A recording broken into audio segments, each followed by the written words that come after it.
जय माता की मित्रों, मैं गौरव अग्रवाल अपने YouTube चैनल सरल मंत्र पर आपका हार्दिक स्वागत करता हूं। मैं आज आपके लिए एक बहुत ही सिद्ध प्रयोग लाया हूं। जैसा कि आप सभी जानते हैं कि 14 फरवरी 2024 दिन बुधवार को बसंत पंचमी का पावन पर्व है। यह पर्व महासरस्वती देवी के प्रकट होने का पर्व है। इस दिन माता महासरस्वती का प्रकट हुई थी और जैसा कि हम सभी जानते हैं माता सरस्वती विद्या और बुद्धि की देवी मानी जाती हैं।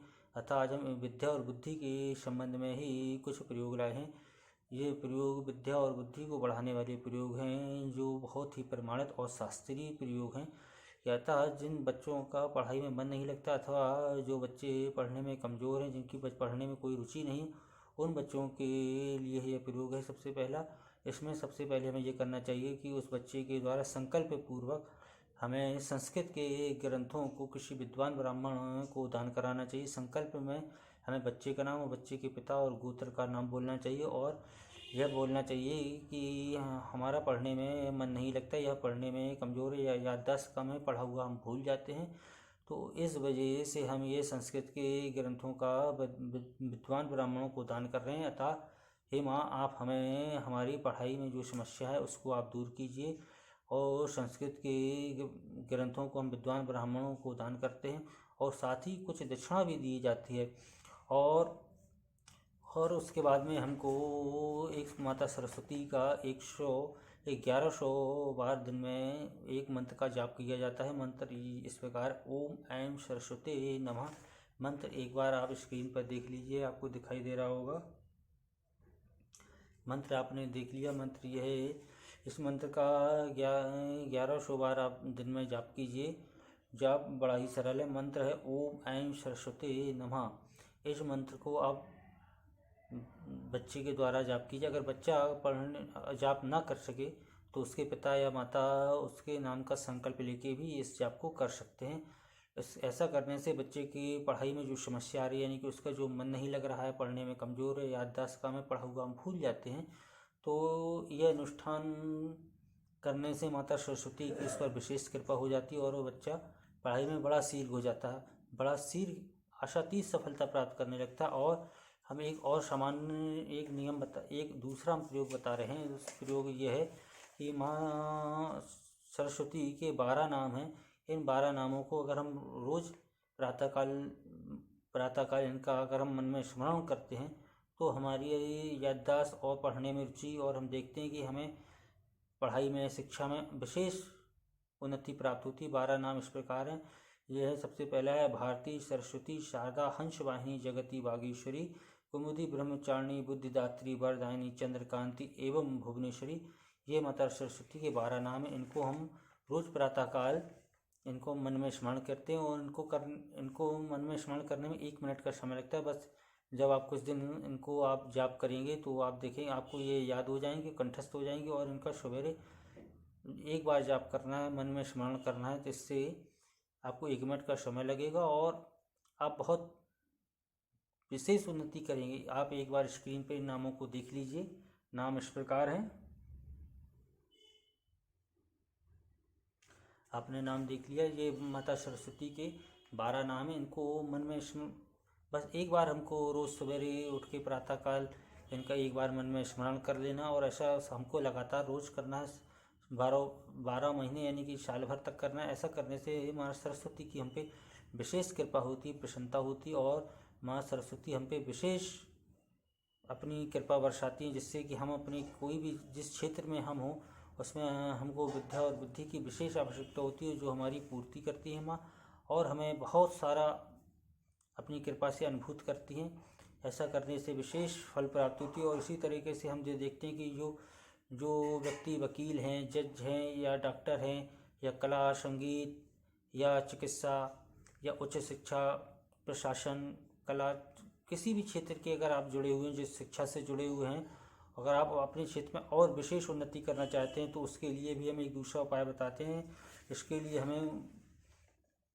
लिए हम एक आपको मंत्र बता रहे हैं। यह मंत्र है, आपको रोज़ 108 बार जाप करना, एक माला जाप करना है। माला 108 दाने की होती है। मंत्र इस प्रकार है ओम ऐं ह्रीं श्रीं क्लीं सरस्वती बुद्धि जनी स्वाहा। ये मंत्र है। मंत्र आप एक बार स्क्रीन पर देख लीजिए।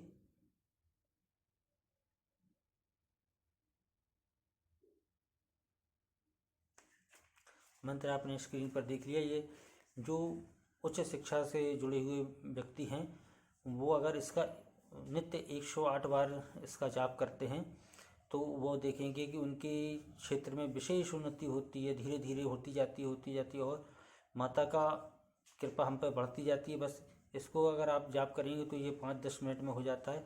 इसमें कोई विधि विधान की आवश्यकता नहीं, ये शास्त्रीय मंत्र है। इसको यह बड़ा ही आसान होता है। अब हम आपके लिए दूसरा उपाय लाते हैं, एक दूसरा प्रयोग बताते हैं। माँ सरस्वती का प्रयोग इस प्रकार है कि जैसे इस दिन बसंत पंचमी का दिन विद्या आरंभ करने का ही दिन माना जाता है। पुराने समय में जब हम कोई बालक होता था वो विद्या आरंभ करना शुरू करता था तो बसंत पंचमी के दिन से ही विद्या का आरंभ कराया जाता था। इसलिए इस बसंत पंचमी के दिन अगर कोई बालक है जो अपनी शिक्षा प्रारंभ करना चाहता है तो वह बालक बसंत पंचमी के दिन उस बालक की विद्या आरंभ कराइए तो आप देखेंगे कि ये बड़ा ही शुभ होता है और बच्चा विशेष उन्नति करता है अपने जीवन में। या जो बच्चे पहले से पढ़ाई आरंभ कर चुके हैं वो भी अपने फिर से नए सिरे से अगर बसंत पंचमी के दिन से अपनी विद्या आरंभ करते हैं, पुनः अपने ग्रंथों का यानी कि अपनी पुस्तकों का फिर से अध्ययन मनन करते हैं तो उनके जीवन में विशेष उन्नति होती है। और हमें बसंत पंचमी में माँ सरस्वती की पूजा करनी चाहिए। और माँ सरस्वती की पूजा जो है हमें पुस्तक और कलम के तौर पे माँ सरस्वती के तौर पे करना चाहिए। यानी कि हमारा कहने का अर्थ ये है कि माँ सरस्वती की जो पुस्तकें और कलम है वो माँ सरस्वती का ही एक स्वरूप है। अतः हमें अपने पुस्तकों का और कलमों का विशेष तौर से पूजन करना चाहिए। ऐसा करने से माँ सरस्वती की विशेष कृपा प्राप्त होती है। अतः हम आपको माँ सरस्वती की पूजन का और प्रसन्न करने का एक दूसरा मंत्र बता रहे हैं। मंत्र इस प्रकार है। मंत्र ऐसा है कि ओम मंत्र है ये ऐं वद मंत्र ऐं वगवादिनी वद वद स्वाहा, यह माँ सरस्वती का मंत्र। और एक हम दूसरा मंत्र बता रहे हैं। दूसरा मंत्र इस प्रकार है श्रीं ह्रीं सरस्वते स्वाहा, यह माँ सरस्वती का मंत्र है। आप एक बार स्क्रीन पर देख लीजिए जिससे कि आपको किसी तरह का कोई संदेह न रहे। मंत्र एक बार आप देख लीजिए।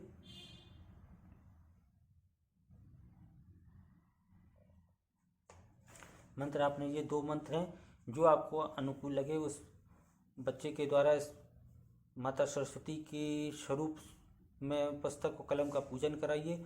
और अगर हो सके तो बच्चे द्वारा ही इस मंत्र का उच्चारण कराइए। अगर ना हो सके तो उसके माता पिता या गुरु द्वारा भी इन मंत्रों को उच्चारण करते हुए माँ सरस्वती की पूजा की जा सकती है। मंत्र बड़े ही शास्त्रीय और सिद्ध हैं। मंत्र एक बार आप फिर से सुन लीजिए। ऐं वाग्वादिनी वद स्वाहा और दूसरा मंत्र है श्रीं ह्रीं सरस्वते स्वाहा। ये 2 मंत्र, इन 2 मंत्रों में से किसी भी मंत्र के द्वारा माँ सरस्वती की आप पूजन करा सकते हैं। आप उनको पूजन में सफ़ेद पुष्प चढ़ाइए, सफ़ेद मिठाई चढ़ाइए। ऐसा करने से माँ सरस्वती बड़ी प्रसन्न होती हैं। और जब पुस्तक और कलम की पूजा हो जाती है उसके बाद में हमें माँ सरस्वती पहले सबसे हमें एक छोटा सा माँ सरस्वती के समर्पित एक हवन करना चाहिए। वह हवन माँ सरस्वती के लिए होता है। पर हवन करने से पहले हमें गणेश जी के मंत्रों द्वारा आहुति देना चाहिए। उसके बाद में हमें ग्रहों की आहुति देना चाहिए। उसके बाद में हमें माँ सरस्वती के लिए आहुति देनी चाहिए। माँ सरस्वती की आहुति 108 बार देनी चाहिए और हमें इस मंत्र द्वारा माँ सरस्वती को भोग देना चाहिए। मंत्र है ओम श्रीं सरस्वते नमः। इस मंत्र के द्वारा मंत्र आप एक बार पुनः सुनिए। ओम श्रीं सरस्वते नमः। इस मंत्र के द्वारा हमें माँ सरस्वती को 108 बार आहुति देना चाहिए। मंत्र एक बार आप फिर से स्क्रीन पर देख लीजिए। आपने स्क्रीन पर मंत्र देख लिया। अगर आप चाहें तो उसका स्क्रीनशॉट भी ले सकते हैं अथवा आप इसको अपनी डायरी में भी उतार सकते हैं। और हवन करने के बाद हमें माँ सरस्वती को भोग प्रसाद अर्पित करना चाहिए। और उसके बाद में हमें माता से अपनी विद्या बुद्धि और उन्नति के लिए प्रार्थना करनी चाहिए। गुरुजनों का आशीर्वाद लेना चाहिए, माता पिता का आशीर्वाद लेना चाहिए। और उसके बाद में वो हवन की भभूति हमें अपने थोड़ी सी माथे पर लगाना चाहिए, थोड़ी सी कंठ पर लगाना चाहिए और थोड़ी सी पुस्तक और कलम के ऊपर भी छिड़कना चाहिए जिससे कि उनका पवित्रीकरण भी हो सके और हमारे मन में उनके प्रति श्रद्धा भी उत्पन्न हो सके। अतः और इस प्रयोग से संबंध में अगर आपको कोई भी शंका हो या कोई प्रश्न हो जो आपको समझ में ना आया वो आप हमसे हमारे कमेंट बॉक्स में पूछ सकते हैं। कमेंट बॉक्स खुला हुआ है, कमेंट करना बिल्कुल निःशुल्क और फ्री है। आप हमारे चैनल पर इसी तरह की तंत्र मंत्र और यंत्र से संबंधित विभिन्न प्रयोगों के बारे में विभिन्न समय पर जानकारी प्राप्त करते रहेंगे। अतः आपसे हाथ जोड़कर निवेदन है कि आप हमारे चैनल को लाइक कीजिए, सब्सक्राइब कीजिए और अपने मित्रों के पास इसको शेयर कीजिए, जिससे कि आपके मित्रों के पास भी यह ज्ञानवर्धक वीडियो पहुंच सके और वह भी इसका लाभ उठा सके। जय माता की मित्रों।